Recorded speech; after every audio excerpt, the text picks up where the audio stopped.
Salut, c'est Philippe Lachaud. Et c'est Julien Ruti. Et Élodie Fontan. Voilà, rendez-vous le 15 février dans les salles pour la sortie d'Alibi.com. À très bientôt sur Open Web Radio. Nouvelle interview, nouvelle rencontre, Open Web Radio. Nous sommes avec l'équipe d'Alibi.com. Le film sort le 15 février de cette année. Nous sommes en 2017. Nous sommes ce soir avec Élodie Fontan qui joue Flo Martin dans ce film. Nous sommes également avec Philippe Lachaud qui joue Greg. Et nous sommes aussi avec Julien Arruti qui joue Augustin. Alors le film, c'est une comédie. Ils viennent tout juste de rentrer du festival Alpe d'Huez. Greg et Augustin ont créé une agence d'Alibi où vous élaborez des stratagèmes imparables pour couvrir les agissements parallèles des clients de l'agence. Première question sur cette nouvelle rencontre. Comment est née l'idée du film ? J'ai envie de poser cette question à vous deux, Julien et Philippe, parce qu'en plus vous êtes tous les deux scénaristes sur ce projet. Tout à fait, exactement. Eh bien, l'idée est née, en fait, c'est Philippe qui a vu un reportage sur M6 il y a quelques années de ça,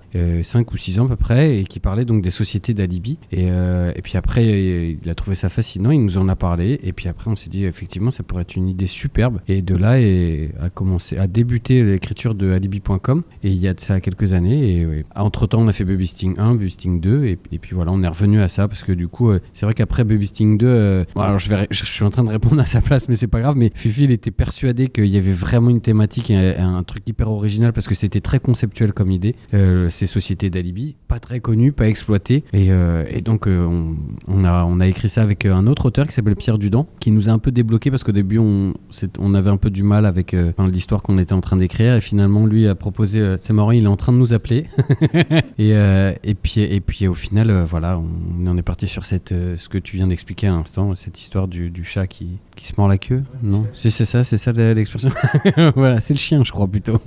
C'est le chat qui se mord la queue. Ah bon, d'accord, bon, super. Philippe, quelque chose à rajouter sur cette première question ? Non, très bien, elle a fait 15 minutes de réponse, donc je pense que c'est suffisant, tout va bien. Du coup, c'est quand même 3 longs métrages en 3 ans, on peut dire. Alors, aussi bien en tant qu'auteur, qu'interprète et aussi à la réalisation. Comment est-ce que l'on mène comme ça sa vie avec toutes ces casquettes ? Est-ce qu'on a un besoin sur une énergie, un besoin de prendre soin de soi ? Comment est-ce que l'on prend soin de soi et comment est-ce qu'on arrive dans tout ça à être aussi productif dans cette énergie ? C'est une bonne question. Comment répondre sur cette prétentieux ? Ouais, c'est ça. Non, bah écoute, ouais, c'est délicat pour moi de répondre à ça. En fait, en vérité, c'est vrai qu'on s'amuse bien, mais c'est hyper rigoureux. C'est-à-dire qu'on se retrouve tous les matins pour écrire. L'écriture, c'est assez laborieux parce qu'il y a effectivement des périodes où ça marche bien, où on trouve plein d'idées, on est très content. Et puis il y a d'autres périodes où on a beau écrire toute la journée, se retrouver tous les 3 pour ce film-là, entre autres, toute la journée. Et voilà, les idées sont pourries, où on se dit, ah, c'est cool. Et puis le lendemain, quand on relit, on se trouve que c'est pas bien. Donc c'est vraiment de la rigueur. Et nous, on est assez rigoureux, on se retrouve tous les matins, très souvent chez Philippe, et du coup on écrit toute la journée, après, pendant plusieurs mois, jusqu'à ce que meurt s'en suive, quoi. Au niveau du casting, vous avez des super guests, et aussi différentes générations de grands... Non, mais vraiment, non, ça... Et des moins bons. Non, différentes générations de grands acteurs, de grands comiques. Ça a été difficile pour réunir tous ces gens-là. Ça s'est fait au sein d'une grande partouze. On va garder. Ça c'est très bien. Non, c'est vrai que on est très fiers du casting et des guests qu'on a dans le film, effectivement. C'est vrai que ce serait cool, hein. Non, mais ils nous ont fait des beaux cadeaux, hein, franchement, parce qu'il y en a beaucoup qui sont venus tourner un jour, même une demi-journée, 2 jours comme ça. Chantal Latsou, elle est venue tourner juste un soir avec nous et au final, elle est super marrante. Joey Star, Norman, il y en a plein, franchement. C'est bien pour la partouze, hein, tout ça. C'est vrai que quand j'ai l'image là, ça ferait une belle Michel Larocque. Non, c'est vrai que on a énormément de chance et ils nous ont fait vraiment l'honneur de nous suivre dans notre délire. Certains ont vu le film, ils l'ont pas tous vu encore. On a hâte qu'ils le découvrent tous, quoi, parce que vraiment grâce à eux, vraiment le film prend encore une autre ampleur, je trouve, ouais, et une autre saveur. Donc on les remercie beaucoup. Et ça s'est fait souvent simplement avec juste un coup de fil. Juste un coup de fil parce qu'on s'est croisés par-ci, par-là. Donc voilà, ils nous ont fait cette amitié de vie. Des amis d'amis, du réseau ? Oui, c'est ça. Enfin, il y en a certains qu'on connaissait pas très bien aussi. Ça s'est fait de façon plus classique. Voilà, comme Joey Star, c'est la directrice de casting qui lui en a parlé. Et Myriam, et qu'on embrasse très très fort et qui a fait un super boulot. Et même en leur en parlant, ils ont accepté très vite. C'est-à-dire que ça n'a pas été trop dur à négocier. Donc ils nous ont fait confiance et voilà, c'est top. Et c'était écrit pour eux, les rôles des guests Ah non, pas forcément. Celui de Joe Star. Pour Joe Star. Bah, à la base, c'est celui qu'on voulait le plus. Oui, mais qu'on n'espérait pas. Oui, on n'y Il y croyait a même pas pas, demandé. mais c'était de l'inspiration. Oui, c'était la C'est-à-dire que référence, dans mais notre idée, c'était la On n'a pas référence. écrit en pensant qu'il mais ferait le on rôle. sait- Ouais, on pensait qu'il le ferait. Ouais, mais c'était l'inspiration, c'était lui. Alors que les autres, non, pas du tout. On n'a pas écrit en se disant, en prenant Cad en référence, par exemple. Oui. Alors que pour Oui. MC Stockman, on a pris Joe Star en référence. Oui, enfin, Enfin bon, ça veut dire la même chose. C'est-à-dire que la référence, c'était Joe Star dans notre tête, mais jamais on pensait avoir Joe Star. Voilà. C'est ça, c'est ça. Vous avez bien fait de demander. Une question pour l'acteur cette fois, quelle préparation pour le rôle, parce que c'était un rôle assez physique quand même, entre le bodybuilding et puis le high kick de Jean-Claude Van Damme quand même. C'était rien comparé à la préparation de Babysitting 2 où on a dû faire 60 sauts d'entraînement pour sauter en parachute pour faire une scène. Donc franchement, ça c'était de la rigolade. Franchement, les cours pour faire le même coup de pied que Jean-Claude Van Damme, bon, même si je fais pas le même, vraiment. Ça a été trois cours de 1 heure ou 2, donc ça va. Non, franchement, c'était hyper relax par rapport au film qu'on a fait avant. Et tant mieux, ça fait du bien de souffler un peu. Et le film n'en est pas moins drôle, donc tant mieux. Moi, je travaille toujours de la même manière. Je travaille avec un coach à chaque fois pour préparer mes rôles. D'abord dans mon coin où j'apprends mon texte et puis j'essaie de trouver des intentions, des mimiques, des trucs, des machins. Puis après, je vais voir un coach pour affiner tout ça et puis pour travailler un peu plus précisément. Et du coup, pour le moment, je fais ça. Alors, je sais pas si c'est bien, hein, j'en sais rien, mais en tout cas, moi, ça me réussit bien. Moi, un peu comme Julien. Enfin, je fais un travail vraiment en amont sur le scénario où tu découpes un peu le scénario, tu travailles vraiment ton personnage. Et j'ai vu effectivement une coach aussi qui a été très, très, très efficace. Et c'est la première fois aussi sur un rôle que j'ai le réalisateur qui me dit essaye de t'approcher au plus de ta personnalité, d'être un peu plus toi-même, ce qui était très étrange du coup, parce que j'avais pas vraiment l'habitude. Donc voilà, ça s'est fait un peu comme ça. Ça veut donc dire qu'elle court en soutif culotte dans les bois avec des branches au niveau des tempes. Voilà. Pour imiter le cerf. Voilà. On n'ira pas plus loin. Tiens, avant de commencer ma question, moi, est-ce que vous avez des nouvelles du chien? Parce qu'il subit, le pauvre. Hein. Oui, alors c'est vrai qu'on fait pas mal de misère aux animaux dans le film. Alors, évidemment, c'est pour du faux, hein, c'est du cinéma, mais c'est vrai que ça nous fait bien marrer. On sait pas pourquoi. Nous, on écrit ce qui nous fait marrer. C'est vrai que les animaux, faire un peu la misère aux animaux, on fait partie. Peut-être qu'on a été inspiré, c'est vrai, parce que nos références, c'est un peu les frères Farelli notamment, entre autres, qui. C'est vrai, dans Marie à tout prix, notamment, on faisait un peu la misère, c'est vrai, au toutou aussi. Dans les trois frères aussi, c'est vrai que j'y pense aussi. Il y a un moment, ils font la misère au toutou. Et en fait, c'est tellement drôle que ça nous fait marrer, du coup, tout simplement. Mais tous les animaux, voilà, on tient à le dire. Ils sont non, morts non. à la fin du tournage. Aucune inquiétude. N'ont pas été maltraités, ils vont tous très bien. Voilà, contrairement aux enfants. Voilà.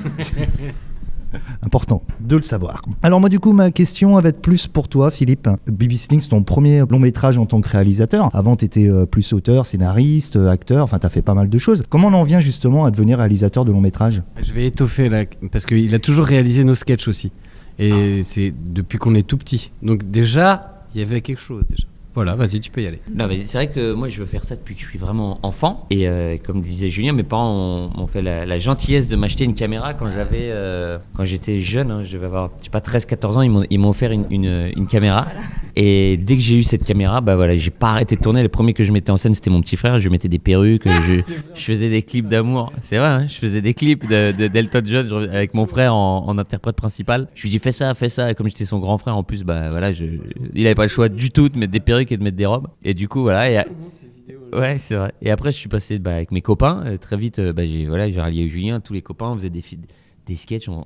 Par exemple, on faisait des films de science-fiction. On faisait un vaisseau spatial dans l'appart de mes parents. Quand mes parents allaient travailler la journée, on enlevait tous les meubles et on achetait plein de rouleaux de papier alu et on redécorait. On faisait tous les murs en papier alu pour faire croire que c'était un vaisseau spatial. On mettait des combinaisons de ski pour faire croire que c'était des trucs d'astronautes. Et voilà, du coup, on a fait. Et après, on a eu la chance d'être payé pour faire ça en faisant de la télévision. On a fait beaucoup de télévision. Du coup, on a dû réaliser, je sais pas, à la télé, j'ai dû réaliser près de 200 sketchs. Mais à chaque fois, c'était dans l'optique de faire des films de cinéma. Et c'est pour ça qu'à la télévision, on avait la chance de rencontrer des fois des producteurs, des réalisateurs et à qui on faisait passer tout de suite nos scénarios, nos images, des best-of de nos sketchs ou quoi. Et petit à petit, de fil en aiguille, ça a été très dur, ça a été très long, c'est pris beaucoup de portes. C'est juste avant Babysitting, moi je revendais ma voiture sur le Bon Coin. C'est pas des conneries, tellement ça marchait, tellement on n'y arrivait pas et on voulait faire du cinéma et ça marchait pas. Donc c'est vraiment... Et c'est pour ça qu'aujourd'hui je suis désolé, je fais une réponse de 15 minutes. Mais du coup, voilà, on est tellement heureux aujourd'hui que ça marche, ça fonctionne, on fait des films, c'est vraiment ce qu'on veut faire depuis tout le temps, mais ça a été long, laborieux. Mais voilà, en tout cas,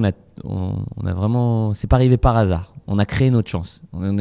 À aucun moment on a eu de la chance. Mais justement, Elodie, toi, tu as d'abord une carrière qui est un petit peu axée sur la télé, avec RIS, Joséphine Ange Gardien, Femme de Loire. Attends, j'y vais crescendo. Il y a aussi Duel au soleil avec Gérard Darmon.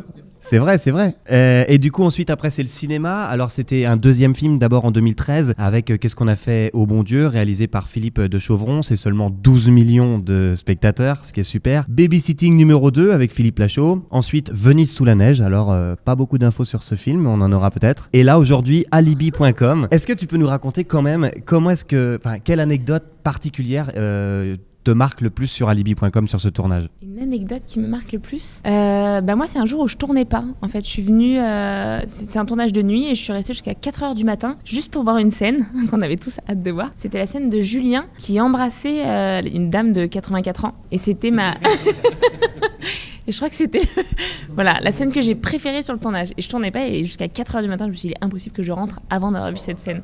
Voilà. Comment s'est passée la rencontre avec Didier Bourdon et Nathalie Baye qui jouent tes parents dans ce film? Ça s'est bien passé? C'était particulier pour une comédienne, jeune comédienne? Mais en fait, j'ai eu pas mal de chance parce qu'au niveau des films que j'ai fait, le premier c'était le plus beau métier du monde. Je faisais la fille de Gérard Depardieu et Michel Larocque. Ensuite, Qu'est-ce qu'on a fait au bon Dieu, la fille de Christian Clavier, Chantal Lobby. Donc là, effectivement, Nathalie Baye et Didier Bourdon. Donc j'ai vraiment de la chance à chaque fois. Et en fait, quand t'apprends que tu vas tourner avec eux, c'est marrant, t'as le premier effet qui se coule, où tu te dis putain génial, je vais tourner avec eux, c'est magnifique. Et t'as le deuxième effet qui se coule au moment où tu vas tourner. C'est-à-dire, tu te dis en fait j'ai hyper la trouille, t'as envie d'être à la hauteur, t'as pas envie de décevoir. Et la première fois que je les ai rencontrés, c'était sur la lecture, où effectivement ils sont hyper impressionnants parce que tu connais pas ton texte, tu fais une lecture un peu à plat.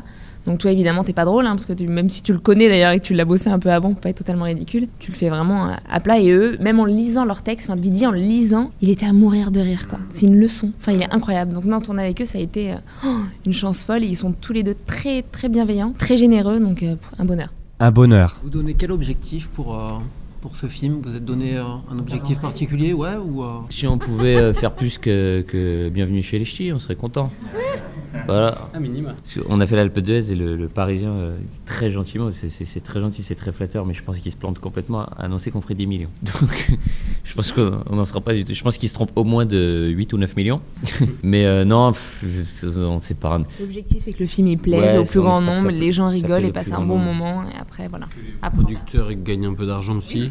Comme ça, s'ils gagnent un peu d'argent, nous, le but c'est ça, c'est ce qu'on espère, c'est que à chaque fois on a l'impression d'être en sursis. Quand on fait un film, on espère faire assez d'entrées pour avoir la chance d'en faire d'autres. Donc ce qu'on veut, c'est juste que le film soit suffisamment un succès pour nous donner de la chance, d'avoir du sursis et de continuer à faire ce qu'on aime le plus dans la vie, c'est faire des films. On parlait des productions, ça nous permet de faire un clin d'œil à Alexandra Fechner, qui est votre nouvelle partenaire sur ce film, sur ce troisième film.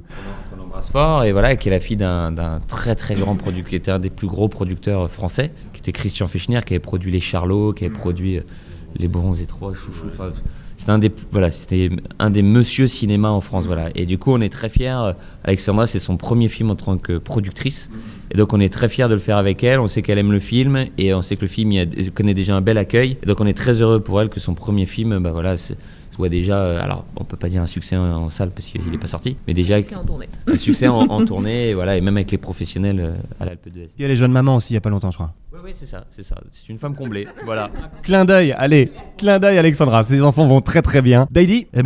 Du coup c'est bien parce que c'est pour toi Julien en fait cette question. T'étais sur Fun TV, t'as fait les sketchs avec Philippe. Ton premier rôle au cinéma c'était dans L'Arnaqueur, pardon. Et tu faisais le frère de Florence. Toi je me mélange un petit peu les pinceaux. Exactement. Alors puis scénariste en fait de Babysitting 2 et puis d'Alibi.com et de Babysitting 1, tout à fait. Alors quel conseil tu pourrais donner aux jeunes qui veulent approcher les métiers de l'audiovisuel par rapport à ta carrière? Quel regard t'as là-dessus? c'est un peu dur parce que moi déjà mon parcours de formation, j'ai fait un bac STT donc qui n'a rien à voir, j'ai fait un BTS force de vente qui n'a absolument rien à voir. C'est là où j'ai rencontré Tarek, comme quoi tu vois la vie fait bien les choses. Et puis en fait c'est la rencontre avec Philippe moi qui a tout fait, c'est-à-dire que Philippe il est motivé depuis le début, je fais partie de ses potes, il m'a proposé de venir faire des sketchs avec lui et il m'a contaminé dans sa passion. Et du coup voilà, après nous notre parcours il est un peu atypique, c'est qu'on a fait des sketchs ensemble, on s'est toujours amusé pour faire ça ça, et puis après on a démarché en envoyant, à l'époque c'était des cassettes aux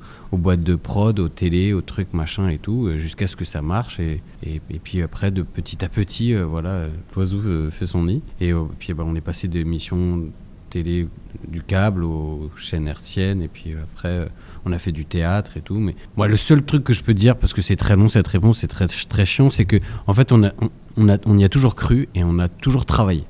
Voilà, c'est tout ce que je peux dire. On a fait que ça, c'est bosser, et puis y croire et puis continuer de bosser. Et se servir soi-même. C'est-à-dire que nous, on ne proposait rien au cinéma. C'est pour ça qu'on est... Toujours pas. Non, mais les rôles qu'on s'écrit au cinéma, c'est génial. Tu te sers, t'attends pas qu'on vienne te chercher. Donc non, c'est important. C'est important. Faut pas attendre que. On n'a jamais attendu que ça tombe. Allez, et on conclut avec cette question qui est proche du film. Élodie, si t'avais toi à faire appel à l'agence alibi.com, ça serait pour quelle raison? Très bonne question, c'est hyper dur. Je sais pas, faudrait réfléchir. Non, pas du tout, absolument pas. Non, ce que dit souvent Philippe sur la tournée, c'est qu'effectivement, maintenant je peux le balancer, puisque ça s'est dit plusieurs fois, c'est que mon meilleur alibi, c'est l'alibi bouchon. J'utilise, en fait, quand j'ai un petit peu de retard, ça m'arrive de temps en temps, un rendez-vous, j'ai des photos de bouchons dans mon téléphone, donc matin, soir, beau temps, mauvais temps, voilà. Et du coup, je prétends effectivement qu'à Paris, vu qu'il y en a souvent, qu'il y a des bouchons, d'où mon retard. Et vu que maintenant mon alibi est grillé, il va falloir effectivement que je fasse appel à une société d'alibi pour en trouver un nouveau pour mes retards. Voilà. Merci à tous les trois, merci au Gaumont de nous avoir reçus. Alors le film, on le rappelle, il sort le 15 février de cette année. Babysitting numéro 1 a été un succès sur TF1 quand il est sorti à la télé. Et bien voilà, attendons le succès de celui-ci en salle et peut-être aussi bientôt sur la télé, peut-être dans 2 ans, on va dire. Bonne route à tout le monde, merci.